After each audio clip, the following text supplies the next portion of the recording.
भगवत गीता यथारूप अध्याय 4 दिव्य ज्ञान श्लोका 4.14 न मां कर्माणि लिम्पन्ति न मे कर्म फले स्पृहा इति मां यो विजानाति कर्मभिर्नुषा बध्यते।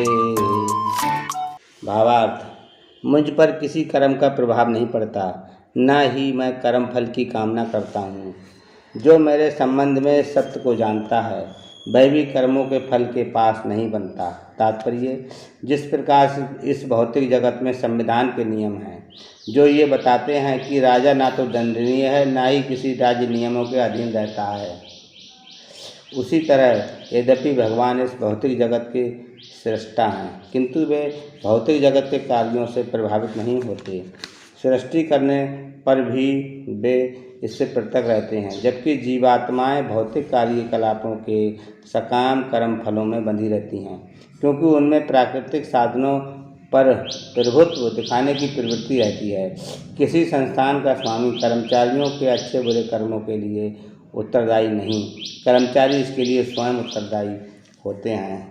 जीवात्माएं अपने अपने इंद्रिय तृप्ति कार्यों में लगी रहती हैं, किंतु ये कार्य भगवान द्वारा निर्दिष्ट नहीं होते। इंद्रिय तृप्ति की उत्तरोत्तर उन्नति के लिए जीवात्माएं इस संसार के कर्म में प्रवृत्त हैं और मृत्यु के बाद स्वर्ग सुख की कामना करती रहती हैं। स्वयं में पूर्ण होने के कारण भगवान को तथाकथित स्वर्ग सुख का कोई आकर्षक नहीं रहता।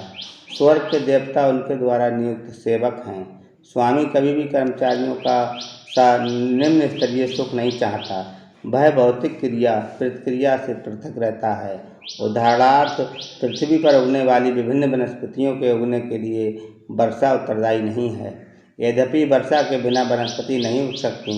वैदिक स्मृति से इस तत्व की पुष्टि इस प्रकार होती है।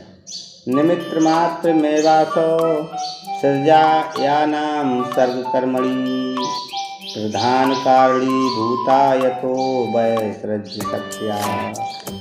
भौतिक सृष्टि के लिए भगवान ही परम कारण हैं। प्रकृति तो केवल निमित्त कारण है, जिससे विराट जगत दृष्टिगोचर होता है। प्राणियों की अनेक जातियां होती हैं, यथा देवता, मनुष्य तथा निम्न पशु, और वे सब पूर्व शुभाशुभ कर्मों के फल भोगने को बाध्य हैं। भगवान उन्हें ऐसे कर्म करने के लिए केवल समुचित सुविधाएं तथा प्रकृति के गुणों के नियम सुलभ कराते हैं, किंतु वे उनके किसी भूत तथा वर्तमान कर्मों के लिए उत्तरदायी नहीं होते। वेदांत सूत्र में 2.1.34 पुष्टि हुई है कि वैश्यम न घृण्य न छापेक्षित्वा। तो भगवान किसी भी जीव के प्रति पक्षपात नहीं करते। जीवात्मा अपने कर्मों के लिए स्वयं उत्तरदायी हैं। भगवान उसे प्रकृति अथवा अर्थात बहिरंगा शक्ति के माध्यम से केवल सुविधा प्रदान करने वाले हैं। जो व्यक्ति इस कर्म नियम की सारी बारीकियों से भली भांति अवगत होता है वह अपने कर्मों के फल से प्रभावित नहीं होता।